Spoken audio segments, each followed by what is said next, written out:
世上没有任何政府是值得歌颂的，哪怕它是个好政府，因为政府是纳税人养活的，为纳税人把事情办好本来就应该，还需要歌颂吗？而公民应该做的，则是瞪大自己的眼睛，发现并阻止政府的恶行和批评它的不足。真正值得歌颂的是那些历史上和当下不懈地争取和守护着人的自由、权利和尊严的人们。这是爱尔兰著名作家萧伯纳的名言。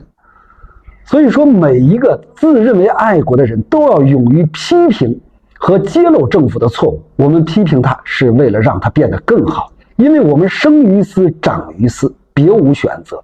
歌颂虽然成本最低，风险最小，甚至可以换来暂时的利益，但却永远无法换来文明和进步。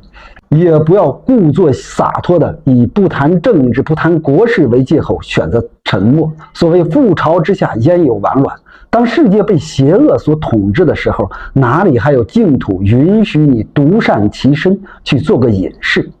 为了我们共同的家园变得更加美好，勇敢地发出自己的声音吧，不要当沉默的大多数，更不要跪舔。我是董校长，一个爱说真话的驾校校长，喜欢就点个关注吧，谢谢。